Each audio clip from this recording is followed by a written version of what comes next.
March 10th, 2023. A choice was made. A mother boarded a flight to paradise. A toddler was left behind, alone.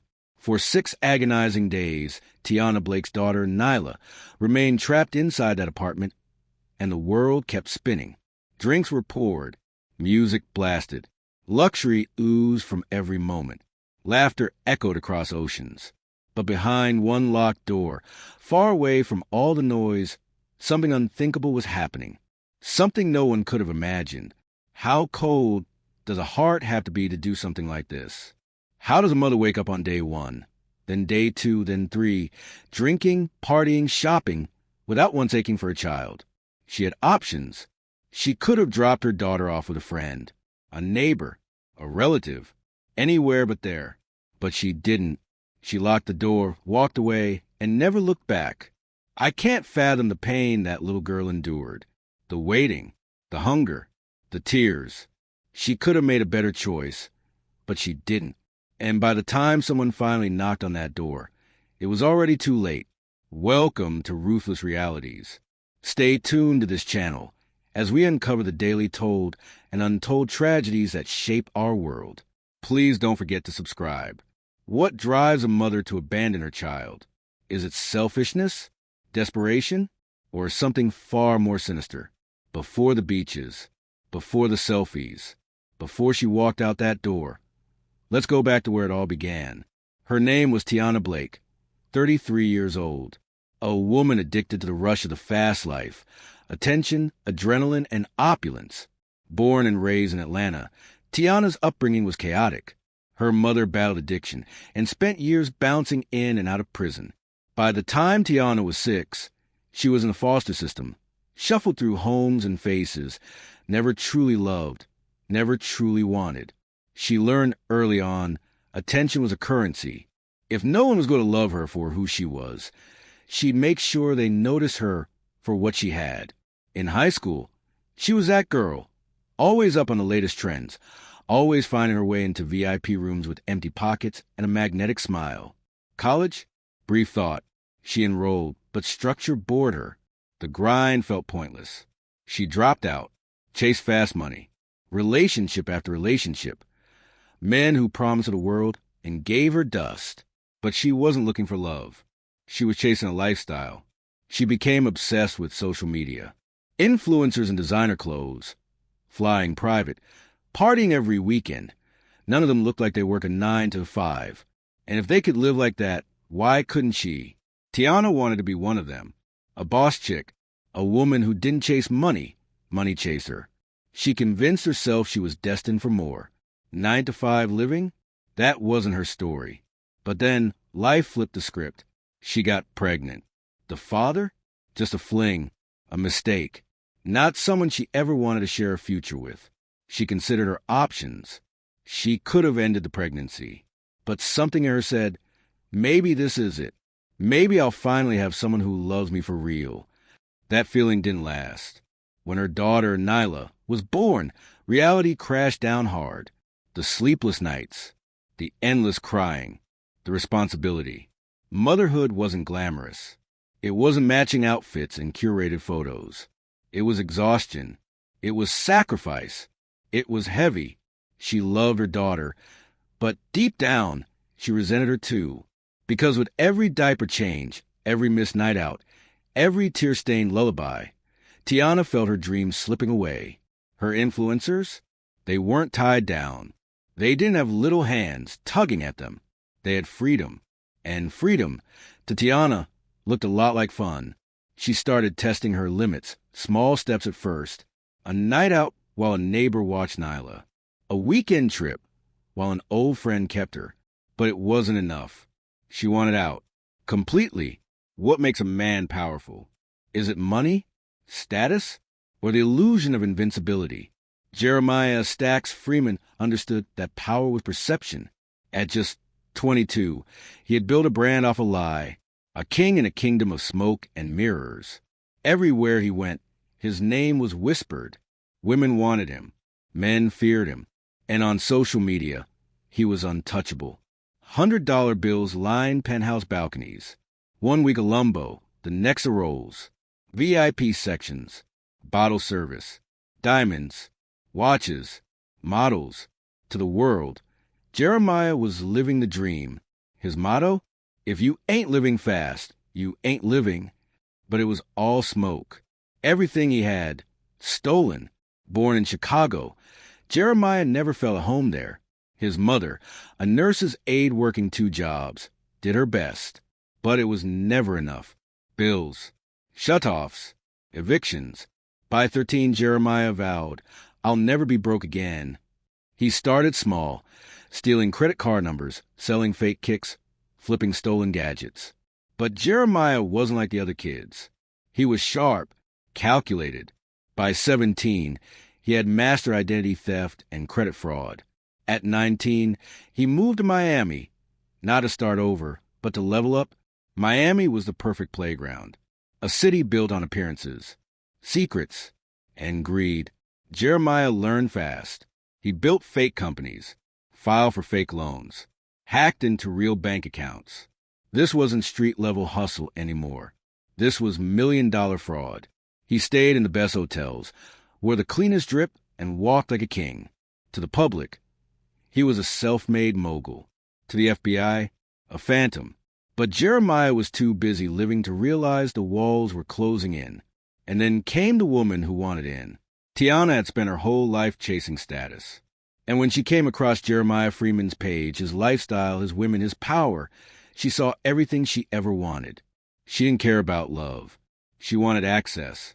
His page showed her everything. Women with perfect bodies, flowing hair, carefree smiles. No bills. No crying babies. No responsibilities. Just pleasure. So she did what she always did. She went after what she wanted. No small talk. No games. She DM'd him directly. You got a spot for me? Most women played coy. Tiana didn't. Jeremiah liked that. She was bold, beautiful, hungry. She fit the image, and to Jeremiah, image was everything. What she didn't tell him was the one thing that mattered most. There was a secret Tiana Blake never shared. A detail so big could change everything. She had a daughter, a little girl who needed her. But in Tiana's eyes, Nyla didn't belong in this new world. Nyla was the past. Jeremiah was the future. And she wasn't about to risk her shot at luxury over something as inconvenient as a child. So she kept it hidden. She pretended to be like all the other women in Jeremiah's life. Free, available, unburdened. No baggage. When he invited her to Hawaii, she didn't hesitate. She booked her ticket, packed her bags, and without a second thought, left her child behind. March 9th, 2023. A message lit up Tiana's phone. It was from Jeremiah Freeman, the man she had been stalking online for weeks. The man who lived the life she dreamed of. Come to Hawaii with me. No hesitation. No questions. Not how long. Not why. Not even what for. He asked. That was all she needed. Her fingers moved fast. His reply came faster. Tomorrow. She didn't need to think. Didn't need to plan. She was going. Hawaii. First-class flights. Private yachts. Designer shopping. The kind of escape she had only seen in influencer vlogs. She pictured herself in a luxury swimsuit, champagne in hand, posing for photos against golden beaches. It was finally her turn. That night, she stayed up late picking out outfits. She scrolled through Instagram, looking for inspiration. Which bikini would break the algorithm? Which dress screamed expensive? She laid out her best heels, her top-tier lace front wig, that bottle of perfume she only used on special occasions. Every detail had to be flawless. Not once did she pause to think about her daughter. For one fleeting second, the thought crept in, what about Nyla? But it left as quickly as it came. Not concern, just inconvenience. She sat at the edge of the bed, suitcase open, weighing her options. She could drop Nyla off with someone, sure, but that meant questions, judgment. That meant someone telling her she needed to get her life together, that she wasn't being responsible, that she was a mother. She didn't want that smoke. So she convinced herself, I'll just leave some food. She'll be fine.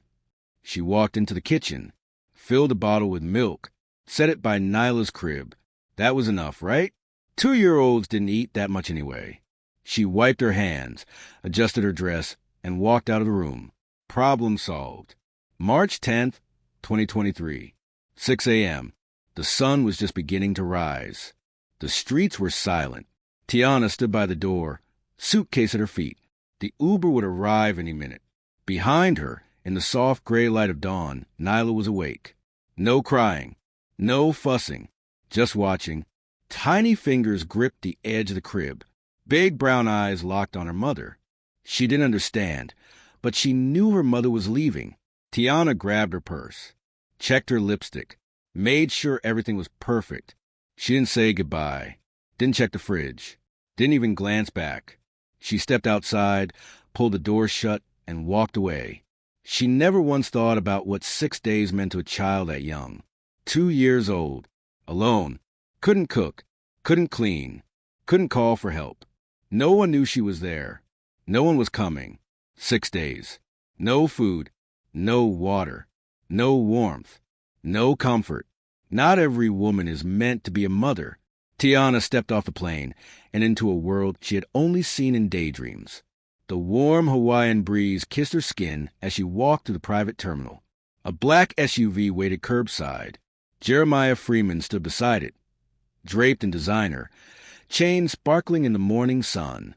The driver, dressed in a clean suit, opened the door. Tiana climbed in, heart pounding, eyes wide. She had made it. The ride to the hotel felt surreal. Palm trees lined the streets.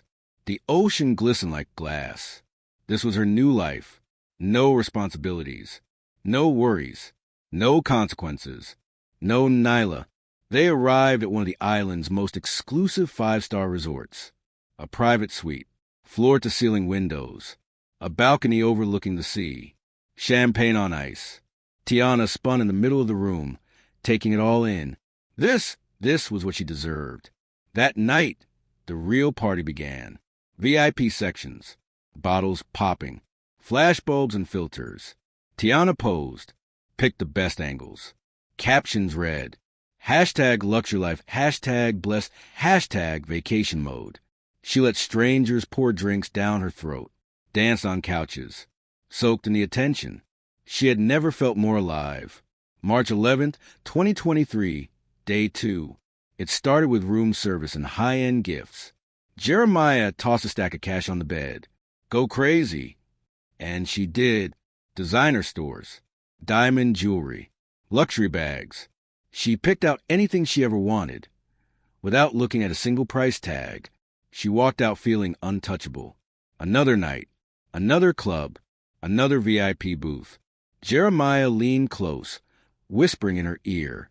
She laughed. This was her life now. Not once did she think of Nyla. March 12th, 2023, Day 3. Yacht party, private dock, crystal waters.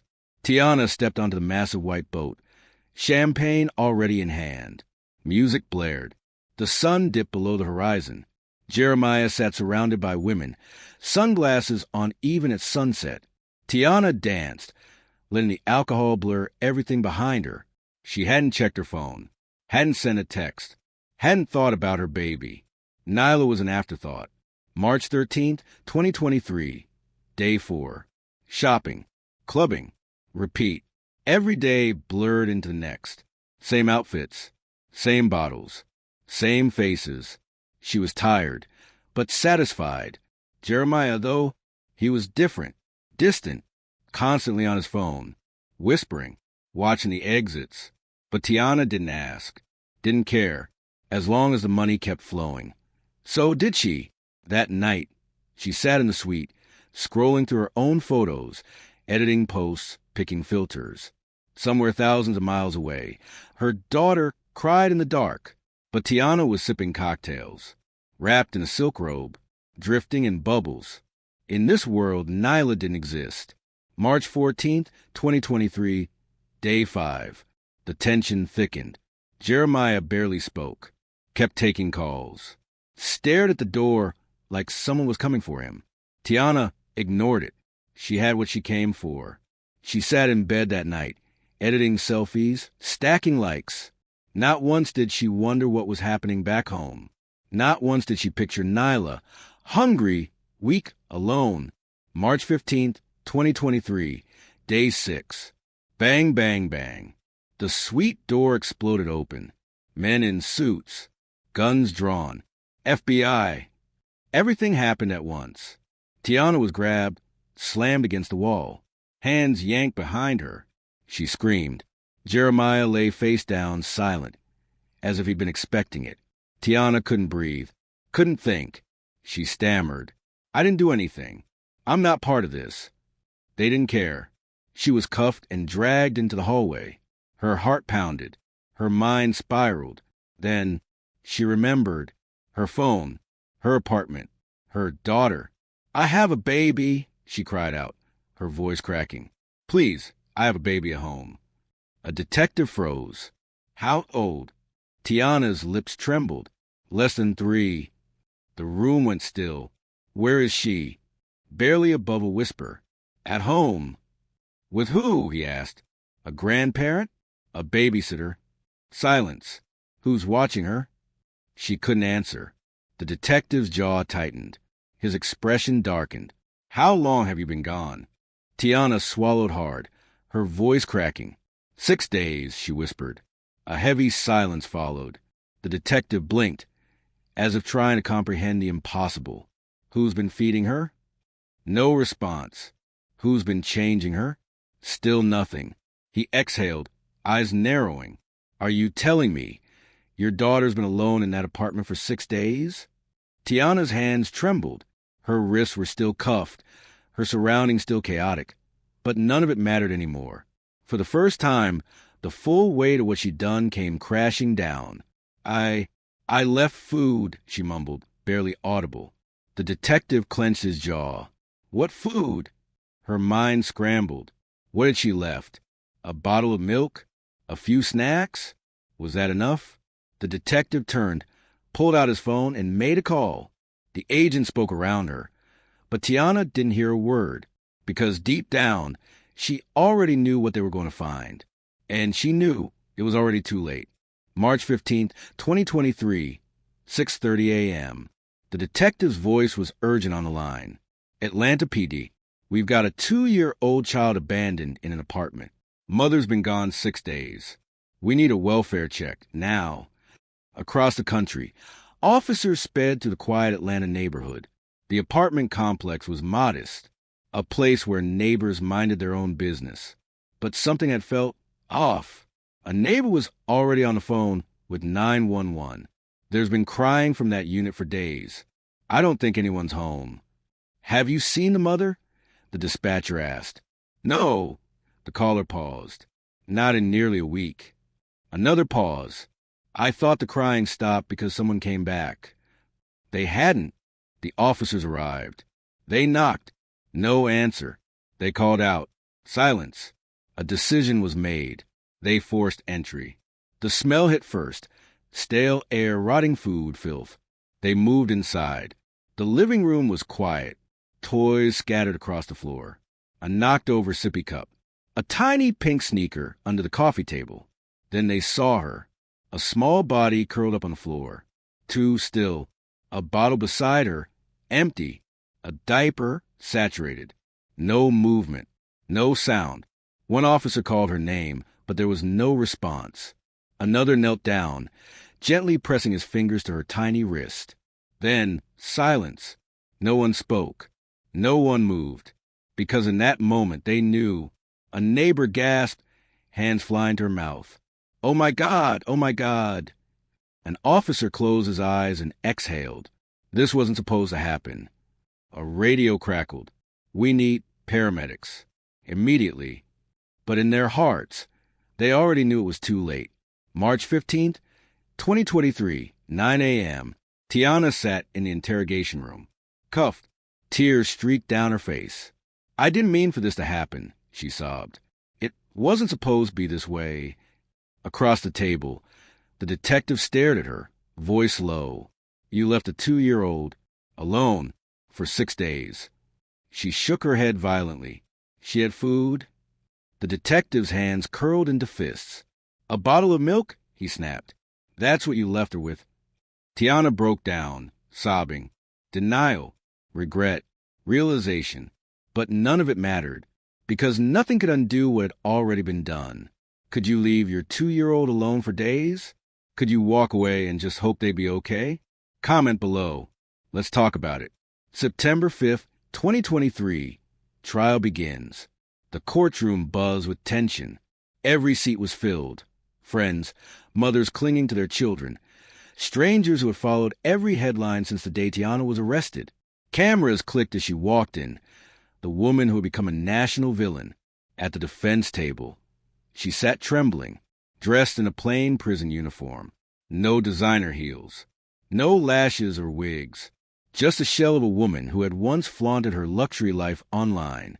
Eyes hollow, skin pale, spirit drained. Across from her sat a jury who had already formed opinions long before opening statements. The prosecutor stood, walked to the center of the room. Calm voice.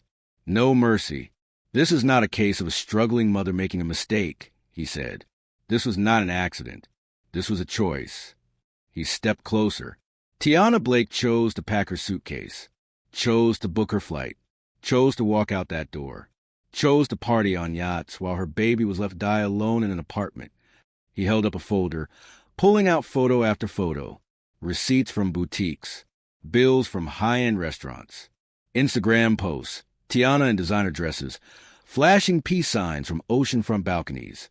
Captions read, #bless #luxury life #island vibes. The jury flinched, because while she was living in paradise, her daughter was dying. A soaked diaper, a half-empty bottle, a child too weak to cry. "This isn't negligence," the prosecutor continued. "This is intentional. She didn't want to be a mother. She saw her child as an obstacle. So she walked away." He turned and locked eyes with Tiana. She was clear enough to buy plane tickets, to take selfies, to party in VIP. But we're supposed to believe she forgot she had a daughter? His voice cut through the courtroom like a knife. You don't get to be selectively responsible. She knew exactly what she was doing. Tiana stared at the table. Still, tears slid down her cheeks. Was it guilt, or simply the realization that she couldn't escape this? Her defense attorney rose, smoothing his suit. "This is a tragedy," he began, voice soft and steady. "What happened to Nyla was devastating. But Tiana Blake is not a monster." He turned toward the jury. "Postpartum depression is real. The mental weight of single motherhood, the isolation, the exhaustion. This is a woman who broke under pressure. She didn't plan to harm her child. She made a desperate, irrational choice." He stepped forward. "Have you ever made a mistake? One that spiraled out of control? One that, had the circumstances been different, could have ended in unimaginable consequences?" He let the words linger, then looked toward the judge. "Life in prison isn't justice. This woman needs help, not a death sentence behind bars." The prosecutor stood again. "Help?" he said incredulously. "Where was that concern when she boarded a private plane? When she spent Jeremiah Freeman's stolen money on bottle service and Gucci bags?" He turned to the jury. "Postpartum depression doesn't make you buy designer shoes. It doesn't make you dance on yachts while your baby starves. It doesn't keep you from checking your phone once in 6 days." He pointed to Tiana. "She's not the victim. The only victim is the little girl she left behind." The courtroom was still. The jury sat frozen, faces drawn tight. No one looked at Tiana. They had heard enough. The internet had already judged her.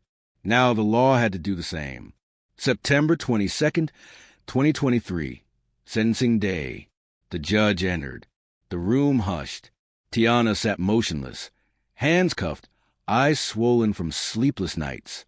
Since the verdict, she hadn't spoken a word. The jury had deliberated just 2 hours. The outcome? Guilty. The judge adjusted his glasses, his voice clear and final. "Tiana Blake, for the abandonment and neglect resulting in the death of your child, you are hereby sentenced to life in prison, without the possibility of parole." A sharp cry pierced the courtroom. Tiana collapsed forward, sobbing uncontrollably, her gasps cutting through the silence. Her shoulders shook as the weight of reality crushed her like a boulder.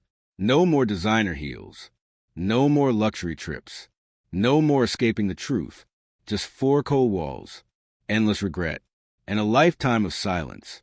The judge then turned to the man seated silently beside his attorney. Jeremiah Freeman, for your role in an extensive fraud operation, you are sentenced to 15 years in federal prison. Jeremiah, known to the world as Stacks, barely flinched. No tears, no reaction, just a slight nod, like a man who had already accepted his fate long ago. The gavel came down with a final, echoing thud. It was over. As Tiana was led away in shackles, her wrists cuffed tightly in front of her, one haunting question remained. Was justice served? Did she deserve life behind bars? Or was this just the brutal price of the decision she made? Who was Tiana Blake, really? Was she born cold and unfeeling? Or was she just another woman running from a life that had never shown her love? She'd never had stability. She'd bounced through foster homes, craving attention, safety, something more. What she wanted was luxury, recognition, power, a life without struggle. But chasing escape doesn't absolve the harm she caused. A mother's first duty is to protect her child, and she failed. She didn't see Nyla as a blessing. She saw her as a burden, a weight tethering her to a life she no longer wanted. Instead of embracing motherhood, she rejected it. Instead of facing her responsibilities, she disappeared from them. And because of that, her child died alone. How many more children are out there like Nyla, alone in locked apartments, crying behind closed doors, desperate for food, longing for someone, anyone, to care? The signs are always there. Neighbors hearing cries, but choosing silence. Toddlers left in strollers for hours. Little ones with empty bellies and tear-streaked cheeks. But how often do we step in? How often do we say something? Tiana won't be the last mother to walk away. And sadly, Nyla won't be the last child lost in neglect. But did Tiana ever imagine her life would end like this? All she wanted was to escape, and in a twisted way, she did. But not to a beach, not to a luxury suite, not into the arms of a rich man. She escaped to a prison cell, with nothing but her thoughts, and an eternity to remember what she did. If the story made you pause, if it made you feel something deeper, don't scroll past it, because this isn't just a story.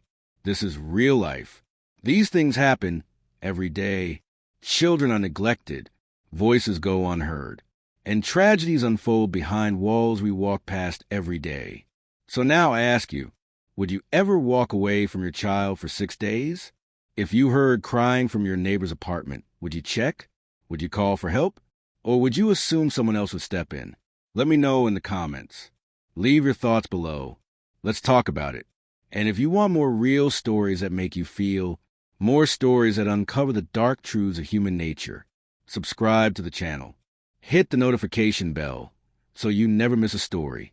Because sometimes the most shocking stories are the ones that are true. If this story moved you, there's so much more to uncover. Subscribe now to never miss the drama, the emotion, and the untold truths. Join the journey. Hit that button and be part of the next stories. This is Ruthless Realities. Until next time,